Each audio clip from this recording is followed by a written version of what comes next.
안녕하십니까. 제2회 해양수산 기술 이전 설명회에 참여하게 돼서 반갑습니다. 오늘 제가 설명드릴 기술은 태양열 다단 및 다중효용 증발식 해수도 암수화 장치를 포함한 신재생 열융합 해수도 암수화 기술입니다. 목차는 다음과 같고요. 저를 잠깐 소개하면 저는 한국에너지기술연구원의 신재생에너지연구소에서 신재생열융합 부분을 연구하고 있는 곽희열입니다.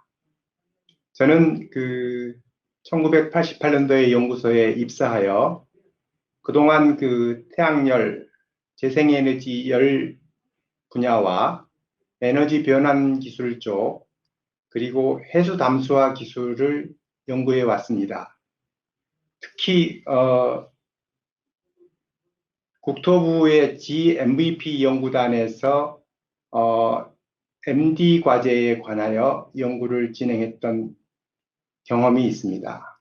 최근에는 스마트팜 그리고 새만금 스마트 그린 산단의 에너지 공급 관련된 일을 진행하고 있습니다. 기술 소개에 앞서서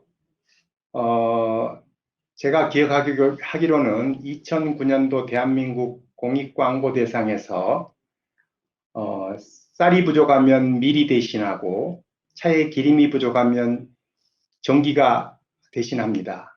그러면 물이 부족하면 어떻게 될 것이냐? 그래서 물이 부족하면 물을 대신할 수 있는 것은 없고 물밖에 없다라는 광고 카피를 좀 인용을 했습니다. 그래서 물이 굉장히 중요한 부분이다라고 말씀드릴 수 있습니다. 최근에는 기후변화 시대입니다. 이 기후변화 시대에 과연 해수 담수화 기술은 무엇을 준비해야 될지 잠깐 좀 여러분에게 소개를 좀 드릴까 합니다. 기후변화 시대에 기업은 신재생에너지를 이용해서 에너지를 100% 공급하겠다라고 이야기를 하고 있고 정부에서는 2050년도까지 탄소 중립을 이야기하고 있습니다. 국가나 기업이 성장 기회를 활용하기 위해서는 이 물 산업을 자신들이 가지고 있는 역량을 좀 인지를 하시고 기술력을 확보를 한 다음에 고객 만족을 위해서 선택과 집중을 하는 것이 무엇보다 중요하다고 할 수 있겠습니다. 오늘 기술을 좀 간단히 소개를 올리면 본 기술은 화석 에너지를 사용하지 않고 온실가스 배출이 없는 친환경 해수 담수화 기술이라고 할 수 있겠습니다. 그림에 보시는 것처럼 태양에너지로부터 증발에 필요한 태양열 온수를 이용하고 그 다음에 태양으로부터 전기를 얻는 태양광을 이용해서 펌프를 구동합니다. 그래서 태양만 있으면 열과 전기를 자립을 해서 바닷물을 우리가 먹는 물로 변환할 수가 있습니다. 재생에너지를 활용하기 때문에 운영비 저감뿐만 아니라 유지 관리가 굉장히 편하다는 그런 기술 특징을 가지고 있는 거죠.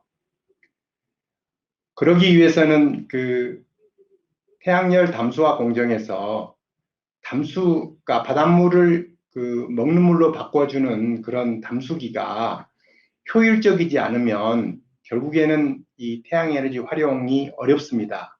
그래서 저희 연구원에서 다단, 다중효용 이런 기술을 접목해서 MEMS 담수기를 개발을 했습니다. 이 기술은 세계 최초입니다. 그리고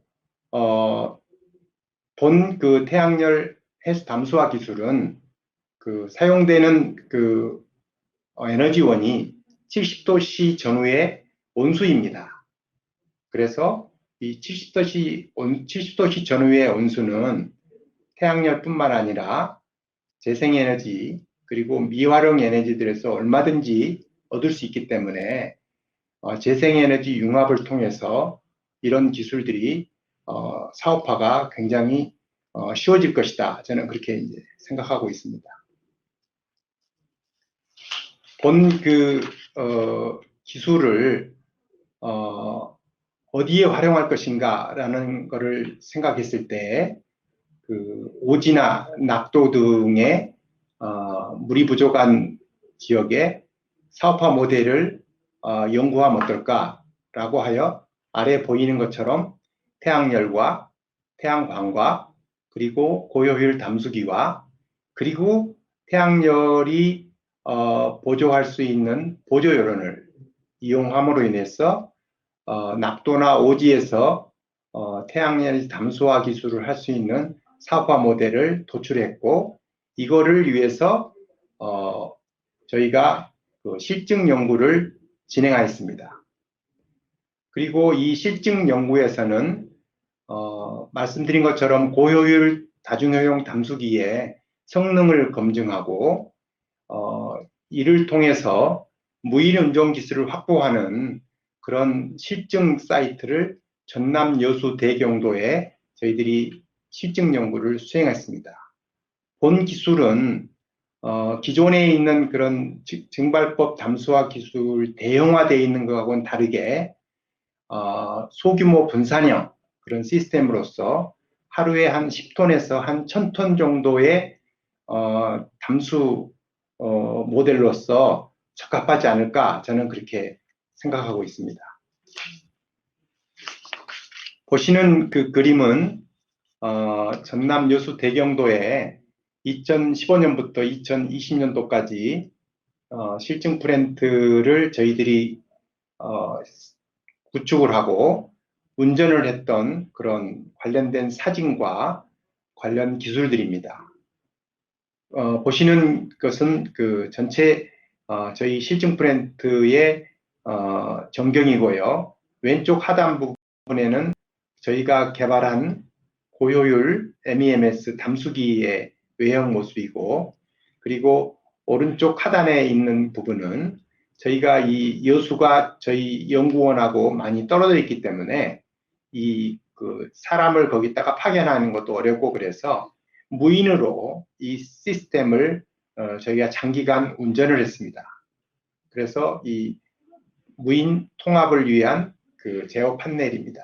그리고 본 연구에서 사용된 그 주요 그 기술 아이템은 실증 브랜드를 위해서 담수 용량을 10톤, 하루에 10톤 생산하는 목표를 잡았고, 거기에 들어가는 태양열 지별기의 면적은 한 220 평방미터 정도, 그리고 전기를 생산하는 태양광 시스템은 약 12kW 정도로 구성이 되어 있고, 실제 그 다중효용 담수기는 저희들이 하루에 한 20톤 정도를 생각할 수 있는 사이즈로 제작을 해서 저희들이 실증 운전을 하였습니다. 본 기술에서의 가장 중요한 그 특징을 세 가지만 말씀을 드리면, 맨 첫 번째 그림이 저희가 그 최초로 개발한 MEMS 담수기의 계략도입니다.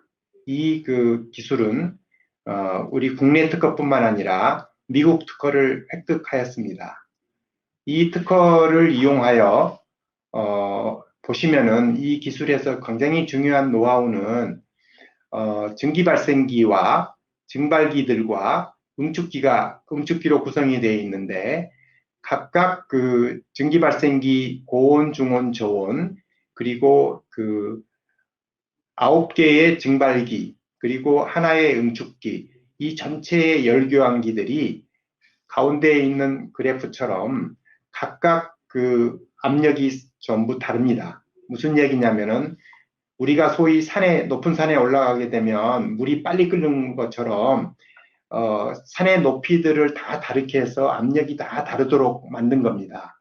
그렇게 해서 가운데 보시면은 그 고온 MED, 중온 MED, 저온 MED들이 각각 열교환기들이 보시는 것처럼 전부 압력이 다 다릅니다.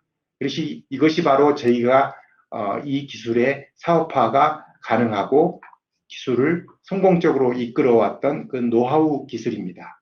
그리고 오른쪽에 있는 기술은 저희들이 말씀드렸던 것처럼 원격 모니터링 시스템을 활용하여 전체 시스템을 운영하는 무인 시스템을 한 3년 반 정도 운영을 했던 경험이 있어서 이거는 분산형 시스템으로서 굉장히 활용하기가 쉽겠다라고 판단을 하고 있습니다. 그리고 여기 있는 그 다중효용 담수기는 담수기의 성능을 표현하는 PR이라는 그런 지수가 약 3 이상이고요. 그 다음에 열에너지 소비율이 톤당 280kW 톤당 그 정도의 에너지를 소비합니다. 그래서 일상적으로 다중효용이 아니고 증발기 하나, 응축기 하나인 그런 담수기의 경우 열 소비율이 한 750 정도 킬로와트 정도 된다는 것을 비교해 보면 한 3배 정도 에너지가 덜 들기 때문에 이런 해수 담수화 기술 자체가 상당히 효율적으로 활용될 수 있다라고 판단할 수 있겠습니다.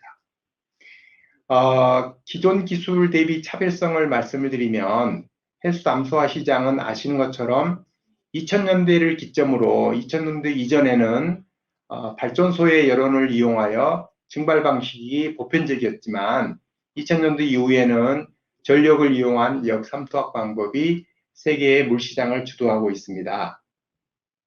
아시는 것처럼 역삼투압 방식은 여러 가지 장점도 있지만 해결해야 될 문제점들이 좀 있습니다.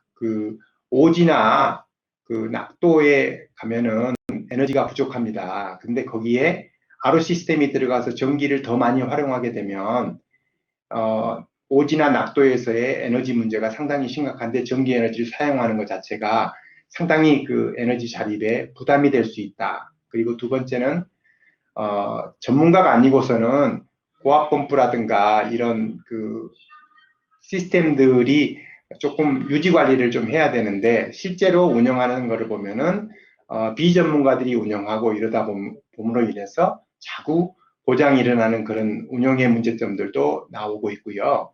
그 다음에 이제 굉장히 파인한 막을 이용하고 있는데 이 막의 내구성을 위해서 많은 케미칼을 활용하고 있습니다. 그래서 거기에서 나오는 이런 브라임 문제들이 사실 환경오염을 많이 유발할 수 있는 거죠. 그런 반면에 이 저압 증발식 방법은 초창기에는 대규모 발전소들에서 스팀을 뽑아서 대규모 해수 담수화 시설을 하는 중동 쪽에 많이 보급이 됐었는데 이제는 이제 기후변화가 옴으로 인해 가지고 상당히 여론 확보에 어려움이 있어서 사실은 증발법이 많이 보급이 안 되고 있는 걸로 알고 있는데 이제는 이제 기후변화를 통해서 화석연료가 사용되지 못할 가능성이 상당히 높아지고 있기 때문에 신재생 융합뿐만 아니라 지역에서 나는 바이오매스 이런 것들을 활용해서 이런 70도 전후의 여론을 확보하는 것은 그렇게 어려운 일이 아닐 수 있습니다. 그래서 이런 부분으로 이런 증발법 담수화 기술을 활용하면은 상당히 분산형 그런 시스템으로서의 물 문제 해결에 도움이 되지 않을까 저는 그렇게 판단하고 있습니다. 적용 분야를 보면은 어쨌든 본 증발법 기술은 친환경이라고 말씀드릴 수가 있습니다. 에너지원을 재생에너지를 활용할 뿐만 아니라 RO에서 나오는 그런 브라인처럼 얘는 그런 케미칼을 많이 사용하지 않습니다. 그렇기 때문에 친환경적이라고 말씀드릴 수가 있고 그 다음에 이제 아프리카나 중동의 물 부족 국가의 해수뿐만 아니라 요새는 지하수를 뽑아 올리더라도 사람이 마실 수 없는 그런 상당히 높은 염도의 물들이 있어서 그런 물들도 증발법을 위해서 이용해서 담소화를 할 수가 있다. 먹는 물부터 공업용, 농업용 여러 가지 그 용도로도 활용할 수 있는 그런 그 기술입니다. 본 기술의 그 성숙도는 제가 생각할 때는 그 기술 완성도가 상당히 높고 그래서 TRL7 정도로 판단하고 있고요. 그동안 그 두 차례의 그 실증 플랜트를 운전하여서 그 무인운전 기술뿐만 아니라 다중효용 담수기의 성능까지 검증이 됐기 때문에 기술 이전에 충분히 가능한 그런 기술로 판단하고 있습니다. 마지막으로 그 지적재산권 현황을 보여드리고 있습니다. 1번부터 8번까지는 그 주로 MED, 증발법 MED 관련된 그 연구하고 관련된 시스템 특허 기술이고요. 9번부터 16번까지는 국토부에서 했던 그 MD, 그러니까 막을 이용한 증발법 시스템 MD를 포함한 그런 시스템 기술에 관련된 특허라고 말씀드릴 수가 있겠습니다. 이상 발표를 마치겠습니다.